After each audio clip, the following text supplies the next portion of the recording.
لیکن بھارت میں ایک ایسا وزیر اعظم ہے جو ٹس سے مس نہیں ہوا، وہ اس سے اسی روش پہ قائم رہا۔ جب ہم بات کورونا کی کر رہے ہیں مسلسل، یہ پوری دنیا کے لیے ایک بڑی خبر ہے، لیکن کشمیریوں کے لیے شاید زندگی کے ویسے ہی بلکہ اور زیادہ سختی ہو گئی ہے کہ وہاں پر تو علاج معالجے کی پہلے بھی سہولتیں نہیں تھیں، اب اور زیادہ مشکلات ہو رہی ہیں، اور اس آڑ میں بھارت اپنے مضمون مقاصد میں بھی کامیاب ہو رہا ہے کہ وہاں آبادی بھی کی جا رہی ہے، وہاں پر اب لوگوں کو بھی لا کر بسایا جا رہا ہے۔ اب کیا کرنا چاہیے سر؟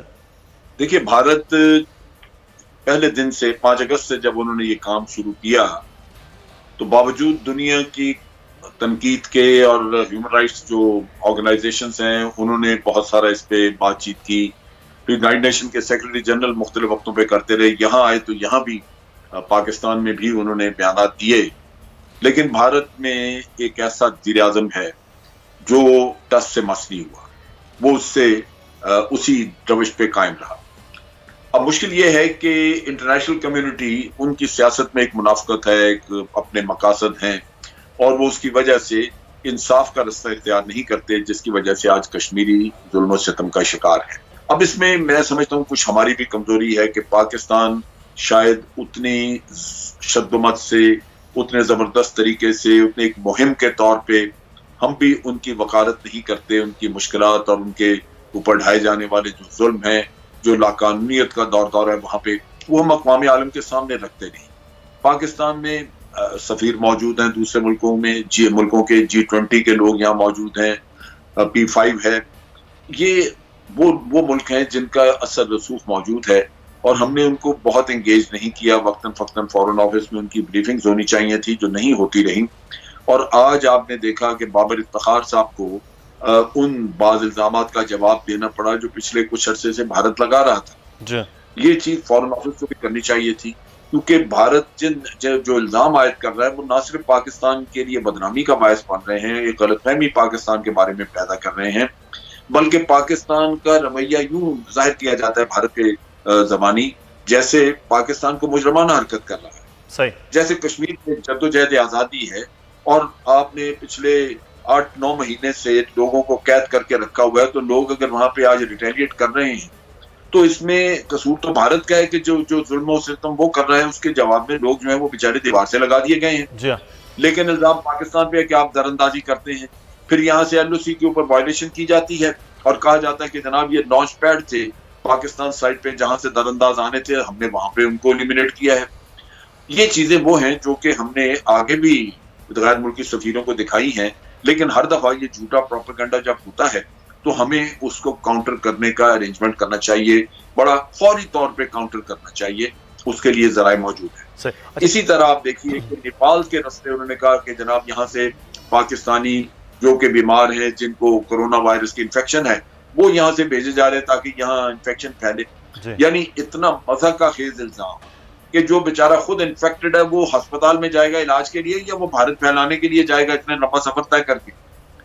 یہ وہ چیزیں ہیں جو کہ دنیا کے سامنے لانے کی ضرورت ہوتی ہے۔ یہ بار بار کے الزامات اور یہ وہ تمام تر چیزیں ہیں جس کو بالکل پوری دنیا بھی دیکھ رہی ہے کہ کس طرح کے مزہ کا خیز معاملات ہیں وہ، اور دوسرا LOC کے خلاف ورزیاں بھارت مسلسل بھی کر رہا ہے۔ بہت شکریہ جنرل امجد شعیب صاحب، سینئر دفاعی تجزیہ کار ہمارے ساتھ موجود تھے اور اس وقت آپ کو بتائیں، اور ہم بات کریں گے اس وقت کہ اصل حقیقت کیا ہے اور ہم اس وقت کس پوزیشن میں کھڑے ہوئے ہیں، اگلے آنے والے دنوں میں پاکستان کہاں پر ہوگا اس مرض میں۔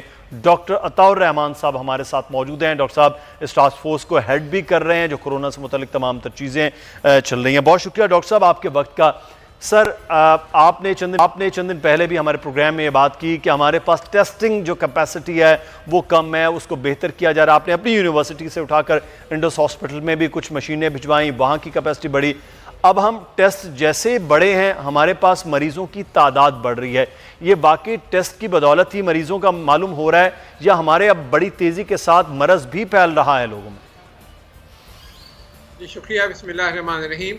دراصل یہ مرض بہت تیزی سے بڑھ رہا ہے، ٹیسٹنگ ناکافی ہے، 6-7 ہزار ٹیسٹ کر رہے ہیں آپ، جبکہ آپ کے پاس 60-70 ہزار ٹیسٹ کم از کم کرنے چاہیے تھے آپ کو، تاکہ اندازہ ہونا شروع ہوتا کہ سچویشن کیا ہے۔ 22 کروڑ افراد ہیں آپ کے پاس، تو ٹیسٹنگ تو ناکافی ہے، ٹیسٹنگ سے آپ کو کوئی بالکل اندازہ نہیں ہو رہا کہ بیماری کس حد تک پھیل رہی ہے اور کہاں تک پھیل چکی ہے.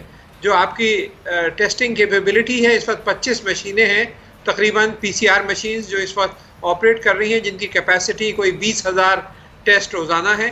وہ بھی اپنی کیپیسٹی پہ نہیں فنکشن کر رہی. ہم صرف 20,000 کے بجائے 6-7,000 ٹیسٹ کر پا رہے ہیں. تو اور رینڈم ٹیسٹنگ جو ہے وہ تو نہیں ہو رہی ہے. پنجاب نے اناؤنس کیا تھا کہ وہ شروع کریں گے اس ہفتے. رینڈم ٹیسٹنگ کا مطلب یہ ہے کہ وہ لوگ جن میں کوئی بیماری کی علامت نہیں ہے ان کو ٹیسٹ کرنا. جب تک وہ آپ بڑے پیمانے پہ نہیں کریں گے جب تک آپ کو پتہ ہی نہیں چلے گا کہ کتنے % لوگ اس بیماری میں مبتلا ہو چکے ہیں. یہی ایک راز تھا چائنا کا، ساؤتھ کوریا کا، دوسرے ممالک کا. چائنا میں تو بالکل لاک ڈاؤن ہی کر دیا تھا، لیکن ساؤتھ کوریا میں اور جرمنی میں انہوں نے بہت بڑے پیمانے پہ ٹیسٹنگ شروع کری. اس سے پتہ چلا ان کو، اور پھر انہوں نے اسی حساب سے اپنا لاک ڈاؤن جو ہے اس کے ساتھ ٹیلر کیا. تو یہ بہت اہم ہے کہ ہم اپنے ایک تو مشینز بڑھائیں. یہ مشینیں موجود ہیں، کئی 100 مشینز اس وقت یونیورسٹیز اور ریسرچ سینٹرز میں بند پڑی ہوئی ہیں. ٹیکنیشینز جو ہیں جو آپریٹ کر سکتے ہیں ان کو وہ گھر میں بیٹھے ہوئے ہیں. اگر اس وقت میری یہ رائے ہوگی کہ اگر نیشنل ڈیزاسٹر مینجمنٹ اتھارٹی یہ اناؤنس کر دیتی ہے کہ جو یونیورسٹی یا ریسرچ سینٹر اس طرح کی مشینز دے گا تو اس کے عوض وہ 50 لاکھ روپے اس کو سینٹر کو دیں گے تاکہ وہ نئی مشین امپورٹ کر سکیں. اور یہ جو ہے مشین یہ اس وقت فوری طور پہ کام آ سکیں گی. جب ہمارا سینٹر یہ کر سکتا ہے تو 50 سینٹرز اور بھی اس طرح کر سکتے ہیں. اچھا ڈاکٹر صاحب، میں ایک چیز آپ سے یہاں پر جاننا چاہوں گا. آپ بتا رہے ہیں کہ ہم ٹیسٹ بھی 6 سے 7 ہزار کرنے کی ابھی تک پوزیشن میں چل رہے ہیں. دوسری جانب ہم لاک ڈاؤن کو بھی جزوی اور کچھ اب مزید بھی کھلنے جا رہا ہے، تو ہم یہ کہہ سکتے ہیں کہ ٹیسٹنگ پوری طرح سے نہیں ہو پا رہی، ہماری ہیلتھ فیسلٹی کم ہے اور لاک ڈاؤن جزوی سے اب آگے چل کے کھولا جا رہا ہے، تو ہم کہیں خطرے کی جانب تو خدا نخواستہ نہیں بڑھ رہے؟ بالکل خطرے کی جانب بڑھ رہے ہیں. اور جو ڈائریکٹر جنرل WHO نے اسی لیے کہا ہے کہ جولائی کے وسط تک یہ جو اس وقت 10 یا 11 ہزار تعداد ہے پیشنٹس کی، یہ بڑھ کے 2 لاکھ تک پہنچ سکتی ہے جولائی کے وسط تک. تو ایک بہت ابھی فیز 1 سے ہم فیز 2 کی طرف جا رہے ہیں، تو بہت تیزی سے آپ دیکھیں گے یہ بڑھے گا. اور خاص طور پہ آپ نے اجتماعات جو ہیں ان کے اوپر پابندی نہیں کری. کم از کم یہ کرنا چاہیے کہ ہر ایک کو مینڈیٹری کر دینا چاہیے کہ اور کچھ نہیں تو رومال ہی منہ پہ باندھ لے. خالی رومال منہ سے باندھ لے، ماسک کی بھی ضرورت نہیں ہے. اگر نہیں ہے ماسک، رومال منہ پہ باندھ لے اور ہر ایک کے لیے مینڈیٹری کر دیں کہ جو رومال نہیں باندھا ہوا ہو یا کپڑا نہیں باندھا ہوا ہو اس کو فوراً لے کے بند کر دیا جائے گا. سختی سے احکامات اتنے دے دیں تو اس سے بھی 70-80% کنٹرول ہو سکتا ہے جو پھیلاؤ ہے. کیونکہ وہ آپ رومال سے خود پروٹیکٹ نہیں ہوتے لیکن کسی دوسرے کو پروٹیکٹ کر رہے ہوتے ہیں. تو اگر آپ نے ہر ایک نے باندھ رکھا ہے تو کافی حد تک پروٹیکشن اسی سے ہو جائے گی. پھر سوشل ڈسٹینسنگ کو سامنے رکھنا چاہیے کہ ایک خاص ڈسٹینس رکھیں. اور پھر یہ ابھی اس کا کوئی علاج نہیں ہے، کوئی ویکسین نہیں ہے. ویکسین ابھی آ بھی جاتی ہے تو وہ 1.5 سال بعد آئے گی، کیونکہ ابھی وہ ڈیولپمنٹ سے گزرنا ہے. ڈاکٹر صاحب، پچھلے دنوں میں یہ خبر آئی کہ چائنا نے کوئی ویکسین بنا لیا ہے اور اس کا تجربہ جو ہے وہ جہاں چائنا میں کیا جائے گا پاکستان میں بھی وہ کیا جائے گا. اس بات میں کوئی حقیقت ہے کہ کوئی ویکسین بنائی گئی ہے جس کا تجربہ شروع ہو رہا ہے؟ جی 80 لیبارٹریز ہیں دنیا کی مختلف ممالک میں، کمپنیاں ہیں جہاں پہ یہ ویکسینز تیار ہو رہی ہیں یا ہو چکی ہیں.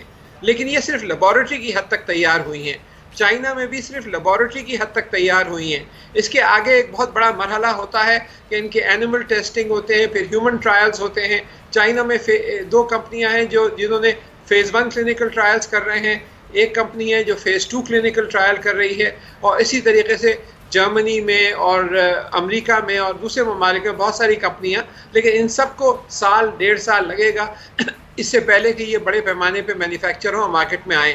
اور یہ صرف آگے لوگوں کو انفیکٹ کرنے سے روکیں گی. جو آلریڈی بیمار ہو چکے ہیں ان کا تو ویکسین علاج نہیں ہوتا، وہ ویکسین تو ان کے لیے بیکار ہے. جو نیکسٹ ویو آئے گی ان کے لیے فائدہ مند ہوگا.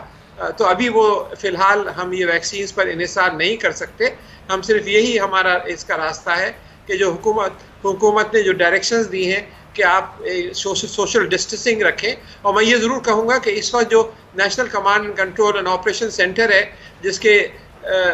جس کو ہیڈ کر رہے ہیں ہمارے اسد عمر صاحب، اور ساتھ کے ساتھ اس میں پروونشل ہیلتھ کے منسٹرز بھی ہیں، آرمی کے لوگ بھی ہیں، NDMA ہیں، بہت ہی اچھا کام کر رہا ہے اور بہت سلجھے ہوئے سوچے سمجھے طریقے سے یہ ایڈوائز کر رہے ہیں اور ڈے ٹو ڈے مانیٹرنگ ہو رہی ہے تو بہت اچھے ہاتھوں میں ہیں اس وقت. لیکن آخر یہ صرف ایڈوائز کر سکتے ہیں, عمل کرنا جو ہے یہ عوام کے اوپر ہے, آپ کے اوپر اور میرے اوپر ہے. جب تک اگر ہم نے عمل نہیں کیا تو پھر یہ وہی ہوگا کہ 2 لاکھ جو کہ WHO نے خطرہ ظاہر کیا ہے اس تک ہم بندیں گے, اور آپ رمضان کے آخر تک جو ہے یہ آرام سے 50, 60, 70, 80 ہزار تک یہ آرام سے پہنچ